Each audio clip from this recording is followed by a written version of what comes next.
Welcome to the Joy Meets Pain podcast. I'm your host, Dorcas.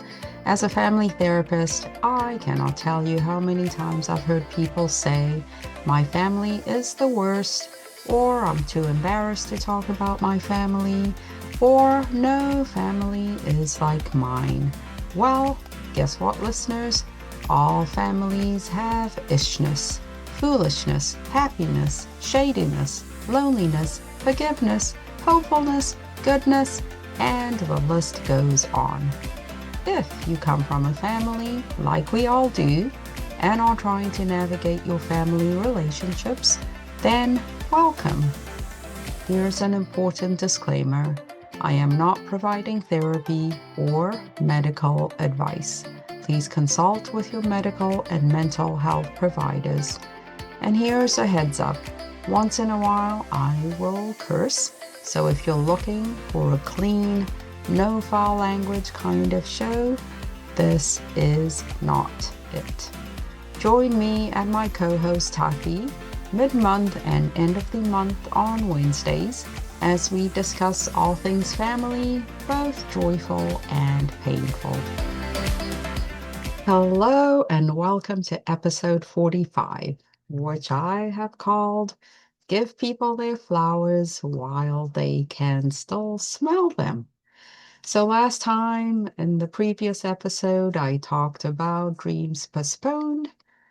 And so maybe dreams are not the only thing that we postpone, right? Sometimes we postpone joy, we postpone relationships, we postpone rest, we postpone celebrations, we postpone living because somewhere in the back of our heads, there is always going to be more time. All right, so I went to a funeral of a 30-year-old who died unexpectedly, was here one day and gone literally the next.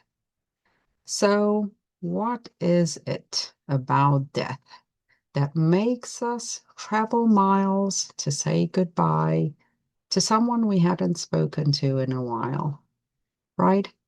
How much of what we say at funerals about people did we actually say to them when they were alive? All right, so my question for you all is, why do we wait? Why do we postpone what we claim to value, right? Why do we celebrate birthdays only to celebrate people then, right? Why do we use birthdays as a reason to celebrate people? Why do we wait for funerals to gather family, friends, and people we haven't seen in a while, or maybe have never met, and sometimes for the first time, right? Why is it that we wait until someone is sick to tell them how much they mean to us? Why do we save our good dishes, great recipes for holidays, where we can pick out and eat when we can always do that any other day, right? The trip, the dress, the phone call, the apology, saying I love you, the things we claim to value, but yet we postpone. So obviously, numerous reasons as to why we hold back, right? Fear plays a huge part in all of that. And we are afraid sometimes that things could backfire, right? So we tell ourselves, no, I'll do it tomorrow. I'm not ready. I will call tomorrow, or I'll send a card tomorrow. And sometimes tomorrow never comes, right? So this should not be a painful joy meets pain topic, right? I'm not trying to focus on funerals and sadness and grief and so on. This is more just paying attention to why don't we make the time to say the things that we want to say when people are around and alive, rather than waiting until they're gone and it's too late, right? And so this is something that's interesting about funerals, is that what seemed so important last week is no longer as important, right? That disagreement or that unanswered email or those extra 5 pounds I'm trying to lose or the house that isn't as clean as I'd like it to be, just waiting to forgive someone, right? Or that vacation that we say, okay, one day, one day, one day, right? So question for you all. If you knew you had less time than you assumed, what would suddenly stop mattering? And what would suddenly matter more, right? Let me ask that again.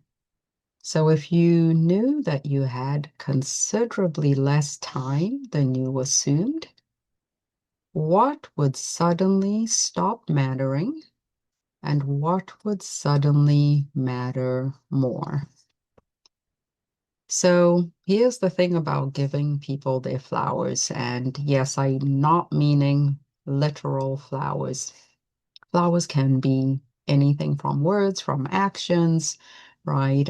Saying things like, I'm proud of you. Thank you for what you did for me. You changed my life. I forgive you. I was wrong.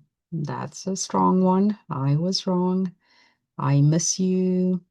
Let's have lunch. Tell me that story again, right? Those stories that our mothers, grandmothers, grandfathers love to tell, that elderly neighbor, somebody who loves to tell the same story over and over, right? But simply saying, I love you, right? These are all examples of ways to give flowers, right? I appreciate you. I'm thankful you're in my life. You bring me joy. You make my life better. I think about you often, and many, many, many more ways of giving flowers, right? Send a note, send a voice note, send a card in the mail. But, you know, think about what that person would appreciate, that would be unexpected. These are all different ways of giving flowers now while the person can smell them. So the thing about eulogies is that they are filled with words that would have made wonderful conversations, right? Imagine the person you're saying goodbye to, if only they knew that they were your rock. Imagine if they knew that they showed up for you when you most needed support, right? And so, again, it goes beyond, I think, just giving flowers to others. It also means giving flowers to ourselves, right? Are you enjoying life while you're living it, or is life passing you by? Now, I recognize this is a privilege that not everybody has, so I completely get it, right? But if you have the choice to enjoy life, why are you waiting, right? And enjoying, of course, doesn't mean spend money, do big things. It can be very simple things, right? Very simple things. Playing your favorite song in the morning instead of waiting until Friday night to hear your song, right? Especially if you know you struggle to get out of bed, you're dragging. Why not put on my favorite song, let it cheer me up, and get me out of bed, right? That dress that I love that brightens my day, that adds a pep to my step. Why not put it on just because, right? Celebrate your small accomplishments. Take a picture, put the phone down, experience the moment. Stop waiting until you've lost weight or earned more money or retired or found a partner or finished a degree or so on and so on and so on. The list never ends, right? So, what would you do differently today to show that you value today because tomorrow is not promised? So, what would you be doing differently? if you wanted to demonstrate that I value today because tomorrow is not promised, would you make the time to call your top 5 people? Would you spend more time sitting outside rather than scrolling on your phone? Would you be more intentional about the things you do? So rather than just going through the motions, I would actually be attentive to what I'm doing, why I'm doing it, why it matters, right? I would be less critical of myself instead of beating myself up for making small mistakes. I would compliment myself with the things that I did well, right? And so some people live by this motto, live every day as if it's your last. Again, we know this is not practical for everyone.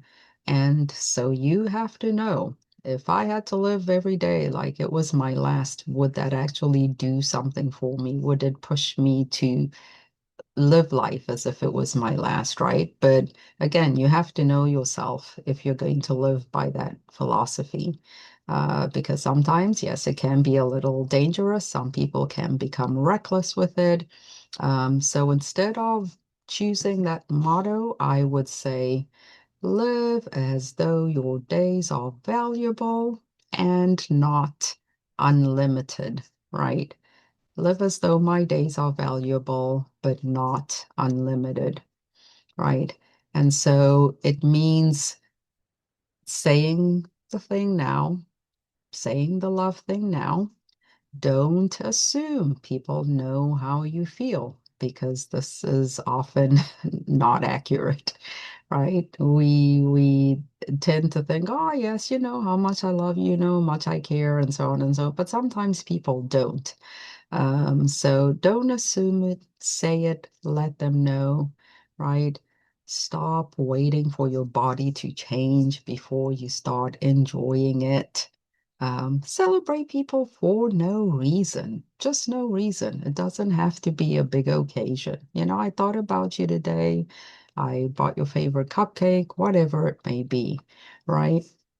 Be curious about the stories that elderly people have to share, right? Oftentimes we want to rush them, we want to cut them off, we want to interrupt them, but be curious about the stories that they have to share because those are the things we're going to miss, we're going to yearn for. And so ask them about their life stories. What have they learned about living beyond age 38, right? Take pictures, get in them. Don't overthink, right? The overthinking can definitely halt the acting. So just do it instead of thinking, thinking, thinking, and then not taking action, right? So stop waiting until you're completely ready, or when enough is enough, because enough is never going to be enough. Write that first page if you're wanting to write, right? I think you should ask yourself periodically, what am I waiting for? Right? What am I waiting for? And some of the things we say to ourselves are, okay, when I'm less afraid, or when I've built my self-confidence, when I'm less depressed, right? When others approve, when my life isn't so busy. Yes, I know that one. When I feel completely ready, who knows what that looks like either. When everything is perfect, and when on earth would that be? Right. So, what I'm asking of you all is identify one person, one experience, or one thing that you've been postponing. Can you call the person? Can you say the thing? Can you schedule the experience? Can you start the thing? Right?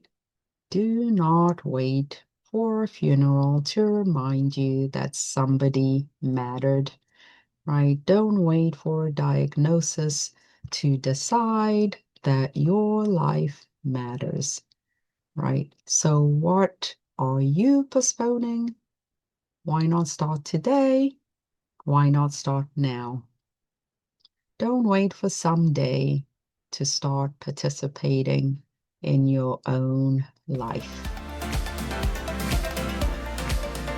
I hope this episode added something meaningful to your life. If you have a family-related story, whether joyful or painful, that you would like to share, please send an email to info@joymeetspain.com or post a comment or find us on Instagram and Facebook. If you or any family member has ever said, "Our family is crazy," we want to have you on our show. Thank you for tuning in and for allowing us to spend this part of your day with you. Please rate and review the podcast wherever you listen to the show, and of course subscribe and spread the word. Till next time, stay well and stay present.